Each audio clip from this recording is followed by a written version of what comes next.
আসসালামু আলাইকুম। Hello everyone, সবাই কেমন আছো? আল্লাহর রহমতে তোমাদেরও দোয়ায় আমি আলহামদুলিল্লাহ ভালো আছি। আজকে আমরা চলে যাচ্ছি কর্ণফুলী টানেল। কর্ণফুলী টানেল দিয়ে আমরা চলে যাব আনোয়ারা। এখন আমি আছি চট্টগ্রাম পতেঙ্গা সমুদ্র সৈকত, যাকে আমরা বলে থাকি সি বিচ। এখন আমরা সি বিচের রোড দিয়ে ঘেঁষে চলে যাব টানেলে। চট্টগ্রামের প্রকৃতি আসলেই খুব সুন্দর। চট্টগ্রামকে টানেল এখন নতুনভাবে পরিচিত করেছে। বর্তমানে দক্ষিণ এশিয়ার সর্বপ্রথম হচ্ছে সমুদ্রের তলদেশ দিয়ে চট্টগ্রাম কর্ণফুলী টানেল।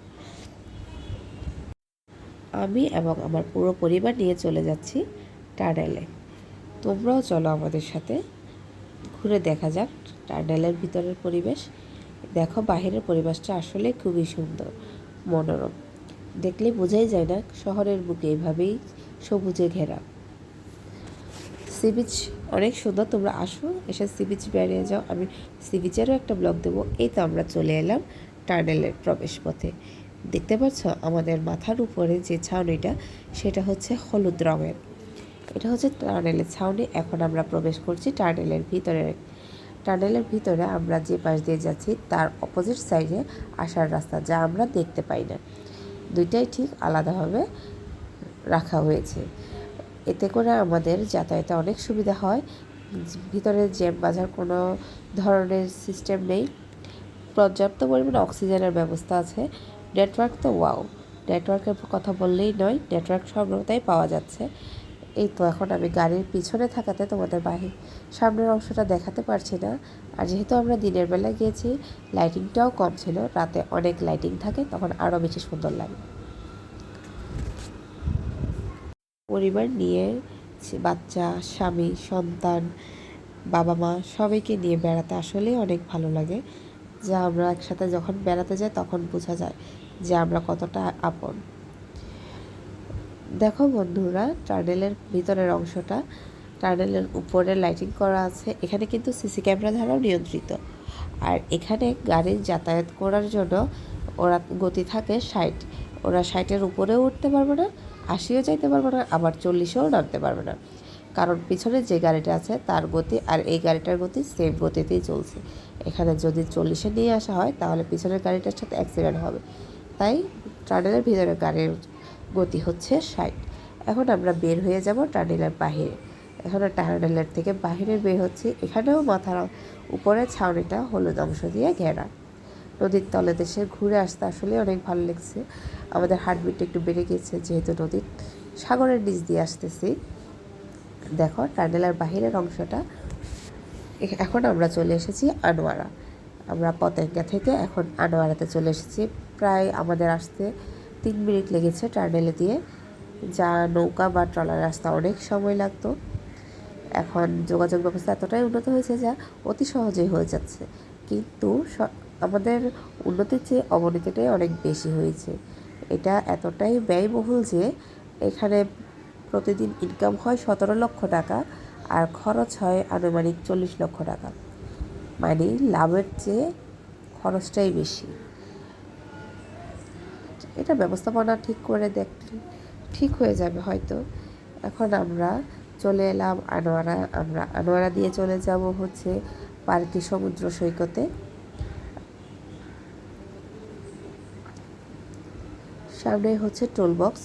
টোল বক্সে টোল দিতে হবে, তারপরেই বের হয়ে যাব। আসলে কি, জীবনে চলার পথে অনেক বাধা আসবে।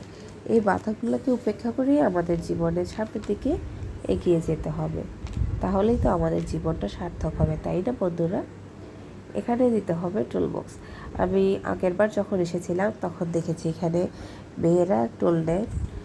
এইবার কি আছে সেটা জানি না, কি ছেলে নাকি মেয়ে, দেখা যাক। এবারও হয়তো আমার মেয়েরাই নিতে পারে।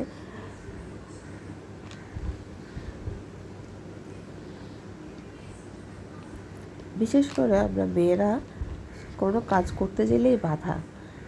এই যে এখানেও মেয়েরা টোল নিচ্ছে, তাতেও অনেক সমালোচনা হয়। তাদের পরিবার, সমাজ ওদেরকে হয়তো অনেক বাধা দেয়। তাহলে আমরা কি করব? সোশ্যাল মিডিয়ায় কাজ করব? তাতেও এই সমস্যার কোনো শেষ নেই।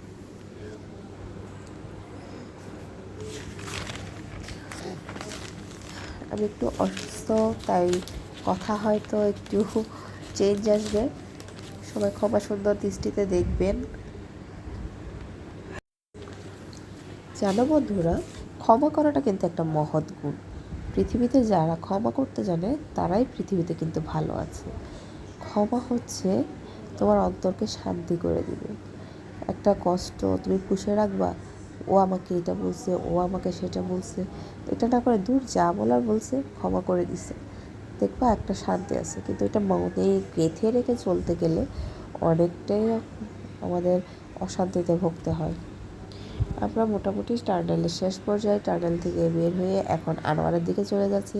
আনোয়ারার এইসব আশেপাশের পরিবেশটাও অনেক সুন্দর, তোমরাও আসো, এসে ঘুরে যেতে পারো আনোয়ারা পার্কে। আমরা এখন যাব পার্কে, সমুদ্র সৈকত, সবাইকে নিয়ে। আজকে সারাদিনটাই চলে গেল ঘুরে বেড়ানোতে। ঘুরতে অনেক ভালো লাগে, তোমাদেরও ভালো লাগে ঘুরতে? আচ্ছা, তাহলে জানাও, কমেন্ট করে জানাও কার কার ঘুরতে ভালো লাগে।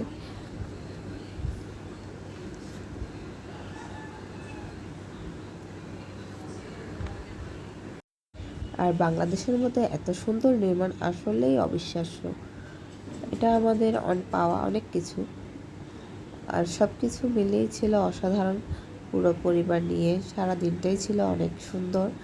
সবাই আমাদের জন্য দোয়া করবে, আবার যাতে আবার সবাইকে নিয়ে আমি ভালো থাকতে পারি, পুরো পরিবারটাকে নিয়ে। তাহলেই তো সার্থক না জীবনে, পরিবার ভালো তো সব ভালো। আচ্ছা, ভালো থেকো, আসসালামু আলাইকুম, আল্লাহ হাফিজ। আবার দেখাবে অন্য কোনো ভিডিওতে, অন্য কোনো ভ্রমণে তোমাদেরকে নিয়ে চলে যাব। আল্লাহ হাফেজ।